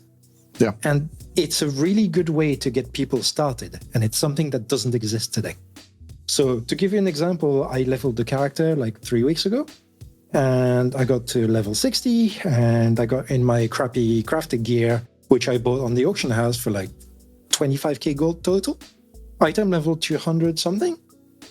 No weapon, no trinkets. And no way to get them outside of either trying desperately to get into Mythic Plus or praying that one of the world quests would have one. And it feels so bad. They kind of almost thought of that when you look at the beginning of Shadowlands, where they give you the items that are attached to your Covenant campaign, but then it took such an egregious amount of anima to upgrade them to a competent level that by the time you've done that, you don't need those items anymore. And So Renown as well. That's like we've almost thought about the whole giving someone something immediately to get started, and then we put this roadblock in the way because I don't know. The other roadblock was time, because the campaign takes forever. And it was locked behind each week. Yeah. But like for somebody coming back today, they can do all of it, but it takes them 6 or 7 hours that they could spend doing better things for better rewards. It's I do think there are issues with this seasonal behavior in general. Like, to use your Diablo comparison, it's very frustrating in this game to each season when it comes around to have to refarm the same thing you just finished farming. Yep. Especially when you Diablo, have a trinket. there's significant, trinkets in particular, Whereas Diablo, they like change gear sets each season, so it's like something different. Yeah, you get to play something different, like something got gigabuffed and suddenly you're playing a different set or whatever. Whereas here, like if you're a melee DPS, you're going to be running Plaguefall the entire season, every season. If you're a tank, you're going to be running the other side every season, all season. It calls back to the loop problem really there, but I think that's fixable easily with the seasonal things if they just fix that part. Yeah. And I don't disagree that a seasonal system can work, as so long as they're willing to just let people get on, do their thing, and then when they're done, be done for the season and come back next one. Because they've seen all the content, they've seen what they wanted to. You don't need to keep trying to hook them back in. Just if they're satisfied with what they've done there, let them go. Yep. Then they'll probably come back better for it because they enjoyed their time there and they remember that was a really nice month that I had playing there. I want to come back and do something like that again next time. True. You could even, to be honest, tie that bonus to just having a sub for a couple of months. Unironically. Yeah. I think what's probably stopping them from doing this are the engagement metrics, because whenever no matter how I paid attention to at least post or pre 915, paid attention to the systems, it kind of made me feel like I had to log in every game, every day, if I wanted to get my bonuses, or I would either lose them or I would be set back and be incredibly hard to come back. And it always felt, and it was the same in BFA with the islands and everything. It felt like they constantly hung, and it's not like it's something surprising or new, but hung the carrot on the stick in front of us just so that we can log in every little day for a little bit, which is maybe my problem with the gating content stuff, is because I'm kind of forced every day to log in, and instead of the day that I want to. And obviously this puts a different problem with everybody having different time schedules and all of that. But I feel like if they added kind of what Mandl said as well, and Wordup they treated the content season like you should just stick with one thing and just make it work, or I don't know. But I feel like their need to have us logging in every day will kind of stop them from ever making a system where, oh, okay, I finished it. I've gotten it all. I'm done. I don't need to play this. I can either play an alt or play a different game, which I think that this is unlikely to happen in WoW, and I would be surprised to see if it happens otherwise. I would say on this one, in particular with this one, they're really stubbornly sticking to the engagement metrics thing, and as maybe overarching, and I'm not qualified to say it, but I do think they need to embrace the fact that a lot of people don't have a one game thing anymore, because when you look at I don't know, Warframe, Monster Hunter, all of those, people will play it a lot immediately when something comes out, and then they'll stop playing it, and then they'll come back if there's a seasonal event, and then they'll play that, and then they'll come back, and then they'll leave, and they're okay with that. And it would work with WoW. They just need to embrace it properly instead of constantly trying to carrot on a stick people. If people want to keep playing, there's mount farming, there's whatever else, they can go do that. There's something else as well, because suppose that you're a player and you have to log in every day. Would you complain if you just had to log in for 5 minutes? I'm pretty sure nobody would complain at that. Find 5 minutes to do something quick, and that's the bulk of your power every day, and then the rest is whatever you want. To me, that feels having just 5 minutes. Very artificial. Yeah. But it's tying into if they really wanted to keep those participation metrics that they have going while also implementing a better way. Obviously, it can be improved. The thing for me is, because I've been playing WoW since Classic, and back then you didn't have these. At least I didn't feel like I had them. I wasn't playing to grind and get all the things. I just logged in nonstop just because the game was enjoyable. And this is maybe a very simplistic and naive way to look at the game, but I didn't have the carrots on the stick then. I just wanted to just play the game. And having the 5 minute thing, I guess we probably wouldn't know until it's properly tested.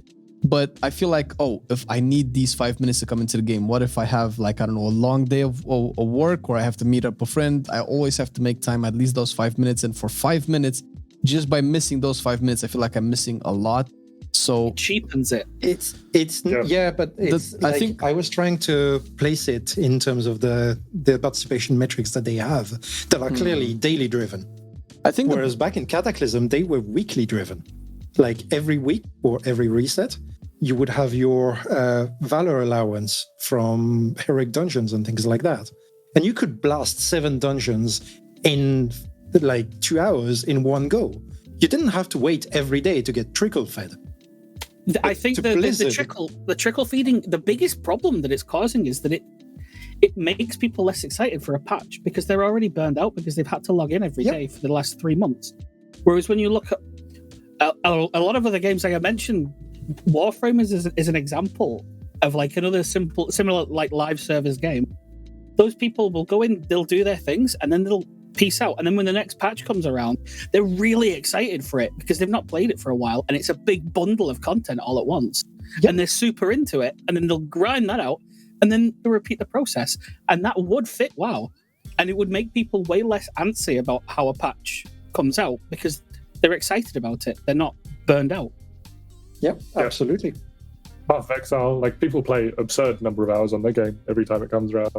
Yep, and that's fine. I think there's a couple of things that need to be done additionally, and one of them is they need to stop gatekeeping the campaigns. Like the weekly lockout on Korthia was stupid, both from a player perspective and even lore-wise. Like the thing that pissed me off the most on that one is the very first chapter, where you're like, "Oh, there's dreadlords everywhere. Hold on a moment, we'll do something about them next week." It's like, it's so disconnected. Doesn't make any sense, yeah. I feel for the content trickle part, the only thing that I can think that they did really good, and I actually think it's really good, but I don't think it applies to every bit of content, is how they dealt with emissaries, starting with BFA. I don't know if it was in Legion as well, where you would pile up things that you don't want to do on a daily basis, and you could just do it all at once. Like every 3 days, you just do all of your emissaries that one time. Obviously, if they do this on a weekly basis, then it just takes away the metric argument altogether, because they won't get any if everybody just logs in on a Sunday and clears all of their stuff. But I feel like if they really want to stick to this, okay, we want you to be logged in as many days as possible, maybe not for a long amount of time, but at least make it so that it piles up to a point where, okay, if I miss a couple of days, I don't feel shit, and I can just log in the 3rd day or the 5th day, and I just clear everything that I've missed, and I don't particularly lose it. Which was something that detracted me from doing Torghast, for instance, because I love Torghast when they put it into the alpha. Obviously, it's changed, and I didn't really care about the Soul Ash. And I actually have more fun playing Torghast now, if we can call it fun. But I don't feel like I'm so stressed. Oh, this week I didn't do Torghast. Oh, I have to log in to do it now. What I suppose I can just, I've missed a couple of weeks. I'm just going to do Torghast for a couple of hours and just get all the things that I want. And I feel like, at least in the sense of the content that Torghast is, where you're farming currency for player power, I feel like not limiting that, at least in the Torghast argument, was a way better choice, and maybe one of the best ones, maybe the second best one they did in 9.15 personally. I would, as much as it was maybe a patch that people don't remember fondly, I don't think that they did a bad job in 8.3, where they had the assaults, and it was, you log in and you've got a once a week assault that you need to do, and you've got another one that's every 3.5 days. So you only need to carve out a bit of time to go and do that, and that's the lion's share of your reward. And you can go and find any time to do that. You don't need to log in every day to do the dailies or anything like that. That works. People can usually find a bit of time at some point, especially when it overlaps at the weekend as well, which is perfect timing. That is way less irritating for the average person than being told, "Oh, you work a day job in the week? That's a shame. You're just going to be behind all the time because you can't log in every day. Sorry." Yeah. Well, I gotta mention, we're recording this over here, but the chat that's going on in the back is just hilarious. That's not fair, man. I cannot see it. We should make a fucking thing on its own. All right, let's just to not burn out all of the ideas and topics. Last one for today on the table. Mage Tower, boys. We haven't touched it at all. Yeah. Is this when I give the quick TLDR of what happened and how they're killing a community just for the sake of a challenge? Mandl, the floor is yours. You can start it off, and we can. So, people discovered a whole bunch of things on PTR about how the Mage Tower was working and all the scaling and all that. But in reality, there's a certain community, which is the Time Walking community, that has existed since, I think it was, pretty sure it's WOD, where people basically got together and tried to min-max running time-walking dungeons. Which sounds really, really weird until you realize that it's actually fun. It's fun to do 95% of the damage of your group. And it doesn't even cost that much. So people started figuring out that for time walking, you wanted certain gear.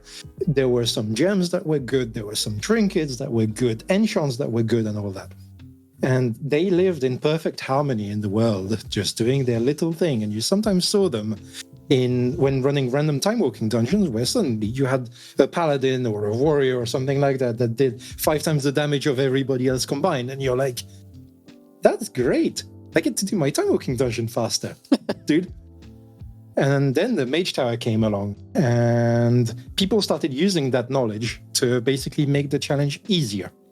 Because the Mage Tower, for most people, is frighteningly overtuned, which is one of the biggest failures, but we'll get back to that at some point.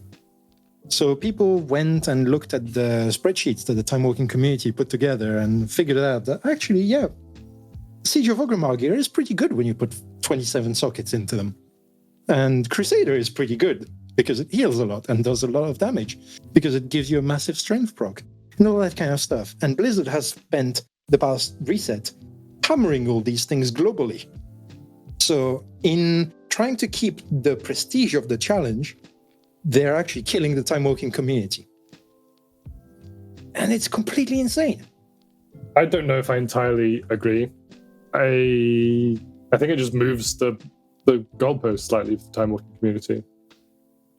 Yeah, it's just finding new things or lesser things. Yeah. But every time there's a new one, like every time people fall back to a second choice, that gets nuked as well. Like we saw it with Dancing Steel. Dancing Steel was really, really good. It got nerfed day 1. So people fell back to Crusader, and Crusader got nerfed day 3. So they're now on Force Multiplier. Yes, and that's going to get nerfed probably in a couple of days. Force Multiplier was always better than Dancing Steel. It's always just like a point of they've never done any harm, the time walking people. It's weird that that's their thing, but it does no harm. They're having fun with something. They're making use of a system that has been criminally underused by Blizzard themselves, and they only get to play it once every few weeks. So why not just leave them alone? Yep, especially when the challenge itself, like, okay, we're all in special cases, except Panthea. He hasn't done a single one yet. I haven't done a single one either. Okay, well, that's actually because Thank you very much. Well, Same. slackers. But But like, form Panthea. but that's actually most of us can agree though that the Mage Tower for us, like for people who rated at like World 100 or whatever, is fine. Like the challenge is good. It's not too brutal, but for a casual player, for which the time walking event is literally all about, that thing is frighteningly difficult, especially if they are new to the game and they haven't done the Legion ones. Oh man, you should have Okay. seen the comments I had on the Red Paladin guide for Mage Tower. Jesus Christ, I've seen people saying that they tried 100 times, they find it impossible. They're done with the game. So yeah, it's yeah. I have a really strong opinion about this in that what I think people were looking at the Mage Tower as is they saw it as casual content because it's like something that anyone can go and do. But casual content doesn't necessarily mean it's easy. It just means that it's easily, like, freely accessible. And I don't have any problem with it being difficult. The problem that I do have is that there's an enormous disparity in like the difficulty between challenges, between specs, and so on. And that ultimately just leads people to go down the path of least resistance or be frustrated that their spec happens to be the one that got fucked this week or this time. But what casual content should mean in people's head is that they can go and do it whenever they want and it's in their hands, but it can still be difficult. Yep. It can still be really challenging, and that's a good thing to have in the game, and it is something that the game sorely lacks. So I'm okay with it. I just wish that some challenges were a little bit less of a mess. Yeah, this is where I stand actually, and you guys can chip in. So there's two main points that I want to make because I've done the initial challenge that I did back in Legion was Guardian, and it was one of the hardest things I've done up until that point. I was playing the game pretty casually. I hopped in now. It felt difficult, but it felt like if I put in, let's say, I don't know, 40, 50, 60 tries, I would eventually get it. Because it was a lot running around with the mechanics, dealing with the timing of the mechanics and all of that, and that felt challenging, that felt satisfying. As opposed to the Survival Hunter that I tried, which I'm more relaxed on survival than any other spec right now, since it's the one that I've been playing for months. I've done almost, but I think pretty much all of the mechanics perfectly up until the last phase of the dungeon, and I've done that challenge back in Legion, and I've kited the mob around the room, and I died with no space left at 40% of the boss's HP, and it felt like, oh, I can optimize this and this and this, but am I really 40% behind, or do I need to like buy all the consumables and all of the gems and everything that, you know, boost my power artificially? And I didn't feel like chasing consumables and player power is the challenge that I wanted from Mage Tower. I'm not sure if I'm just bad at survival, if there are other specs that encountered this situation where I feel like my character doesn't do enough damage to it, so I have to like fill it up with gems and stuff. And it felt more challenging and more satisfying to chase the Guardian one, which felt, oh, I'm just mechanically bad, as opposed to just the numbers I'm not putting out are not enough to get this done. Maybe it's overtuned or not, while other people get it. And I'm not saying that they do it because they do the consumables, but definitely consumables help, which, you know, the whole time walking issue comes about again, I suppose. I'd say 40% is definitely within the realms of optimization. Yep.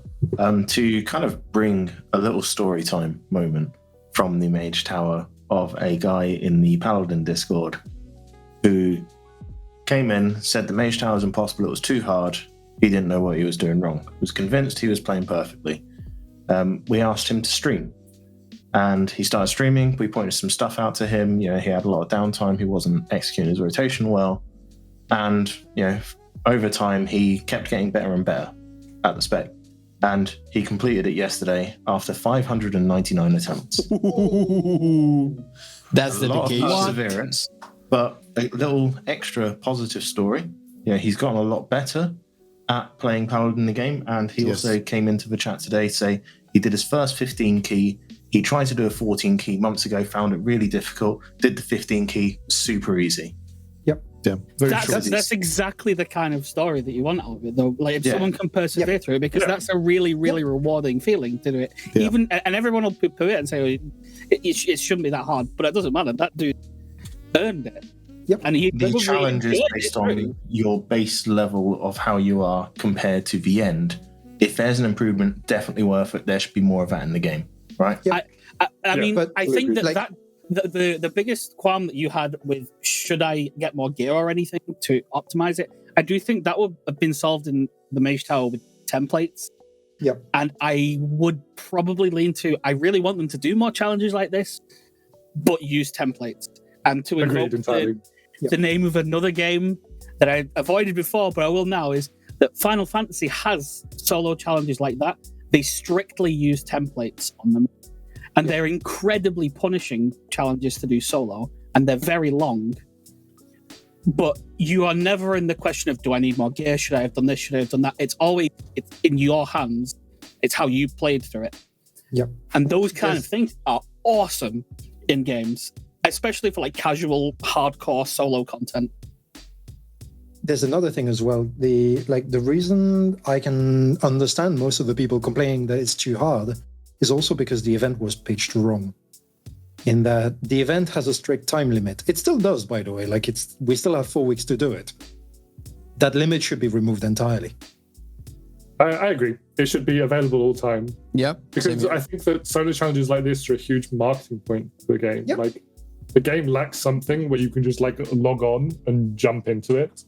Like, when I play League of Legends, I can just boot up a TFT game by myself, load up, I'm playing in like 5 minutes. If I want to play something in WoW, then I've got to pug a key, I've got to pug a raid. There's very little solo content. And something that somebody can just like log on, bang out, give it some attempt. Shucks, I didn't get it today. I know some stuff for tomorrow, we can try that then. Yep. And aside from the healer challenge, it's 5 minutes. Like, most of the things, actually, healer challenges, Disc Priest and Affliction Warlocks are all 10-minute plus. But aside from that, like, Guardian Druid is 5 minutes tops. most tanks are 5-minute stops. It's something that you can easily hash out and just try in your spare time if you want to. Yeah. I'd say it's also something that you can use as a marker of improvement as well. So you can start off with the additional crutches of, time walking gear, old enchants, gaining additional stats, and then reel them off. Similar to what my waifu did in the Paladin Discord. He's got a little Wowhead post about it where he's done it with only 8 items equipped.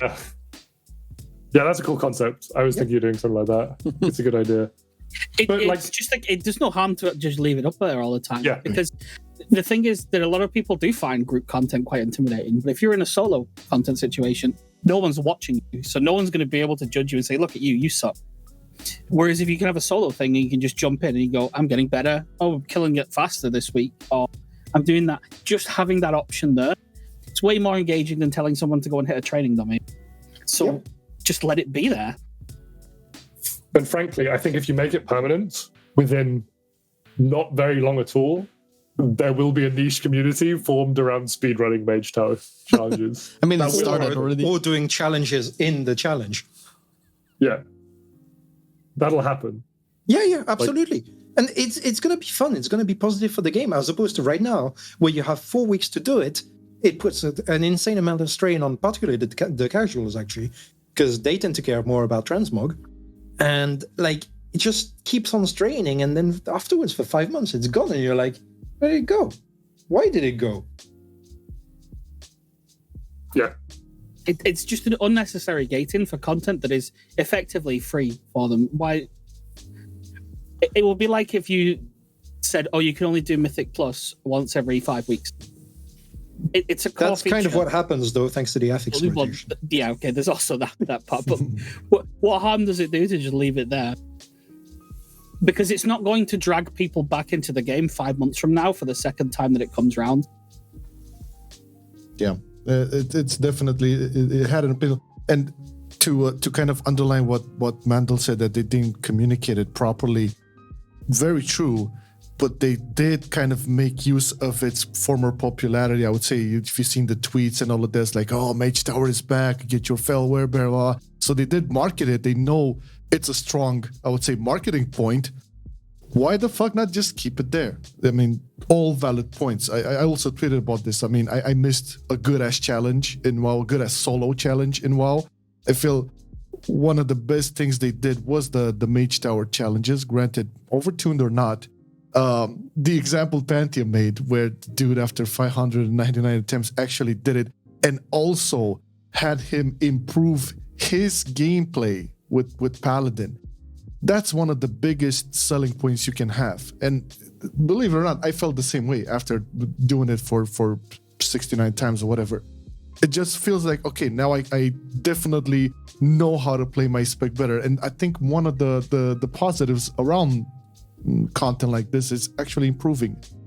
Did they start this in mob with, what was it, the challenge mode? So the green fire is the best example. That's people love solo challenges that are just test the skill for you on your character. Yeah. And I know that they take a lot of resources to build, especially for individual specs. So if they take a lot of resources to build, you should milk them for all they're worth and let people do them whenever they want. True.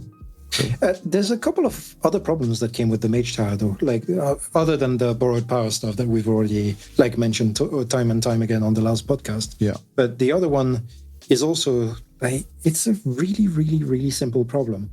They pitched it as the Mage Tower, where 95 to 99% of the WoW population remembers the Mage Tower in Antorus. Completely different power level and difficulty level to the original Mage Tower, which this sort of resembles. I would say in some cases it's harder than then, and in other cases it's easier. But that's about where it's tuned at. I mean, there are exceptions where it's just dead easy, like Windwalker is 5 pulls for most people. And then on the other side of the scale, you have Affliction Warlock, where you can't do it without bugging the thing. Yeah. I agree. I mean, I think they should make significantly more use of it than they currently are. And Major. they're also like they nerfed a couple of ones. I think they also mentioned that more nerfs are coming to them. They buffed one of them. Oh, they Oh, which one is that? They buffed Guardian Druid for like 2 days. oh boy. Yeah, they tried to nerf it and they didn't understand what it made it harder, which is pretty fucked up. But It's something that they should take the feedback that people really want to do it. Yeah. As this is a really good idea to keep doing. I mean, I wouldn't even be opposed to, like, why not just open it up so the DPS can queue for the other challenges and see whether or not they can do them? Yeah, that'd be cool. that would be a really cool that'd be idea. interesting. Like, I would love to see a Brewmaster Monk do the WEM challenge, for instance, because I reckon they can do it. Yeah, I mean, I would be really curious to see some actual engagement numbers for the time frame where Mage Tower would be up, because every time I'm going there, there's like it's full of people, so Yeah. it has to have some degree of success, I'm sure. So maybe It's probably the most successful piece of content of the Shadowlands. Unironically. The Legion content. Yeah, but like, there's no harm with it. It's Sure. new for most people, or it's challenging for most people, and it's what people want. Make more of it. Go. it's as easy as that. Man, I really want to see some hybrid try and do the healer Mage Tower now. Oh man, I would actually love to see a Red Paladin do the healer challenge. Like, unironically. I reckon it's doable. I reckon Feral Law. I can see it. I can Yeah, see but it. the thing is that that's also recycling content for free that Yeah, people would engage exactly. with, and they make videos about it. It becomes part of the challenge. It becomes its own little community. And Yep. if there's anything they need to do more, it's foster the weird little communities in the game outside of the ones that they seem to not like, which are like the high end ones. Just create the weird ones. Let them do what they want. Yeah. Take the reins off.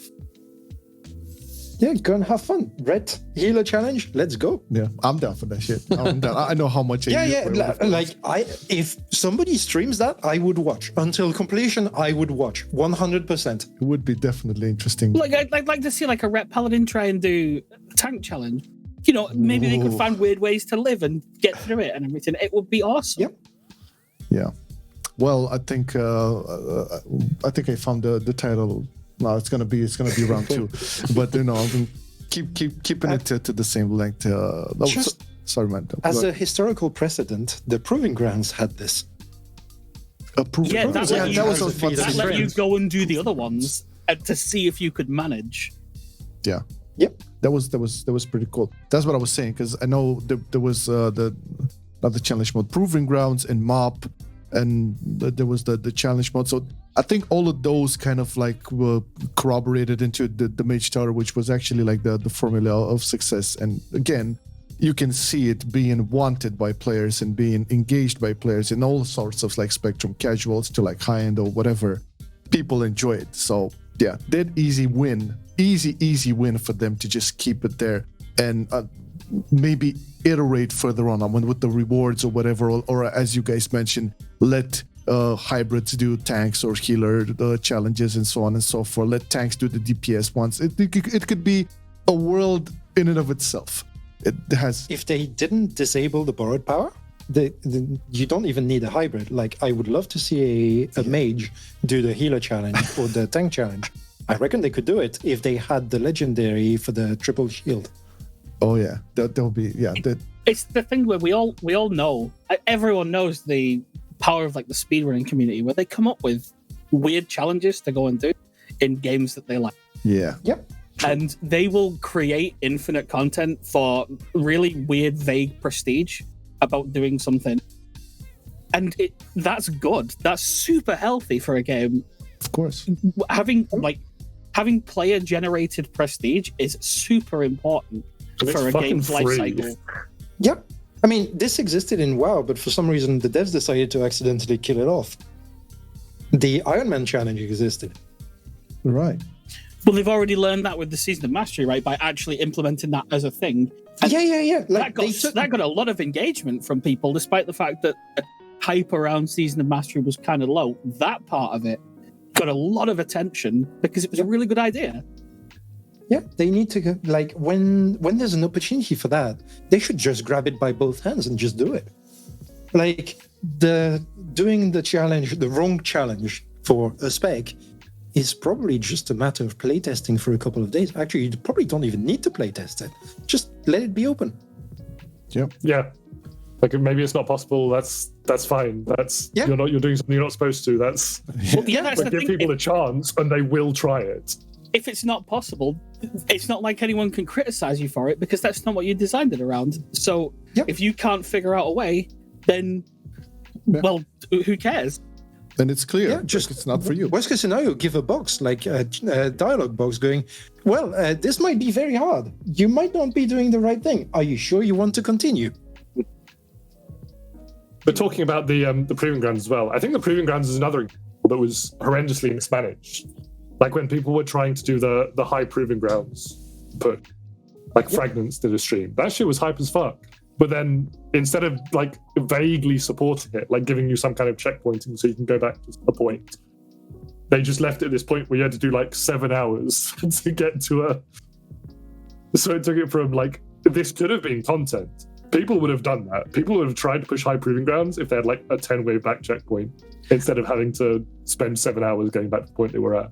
I don't agree on the checkpoint thing. If the reward at the end is incredibly prestigious, and it can be anything like a title or a mount or just a cosmetic, if it's really prestigious, grinding through loads of boring stuff to get to the end where the real challenge is, people will still do it.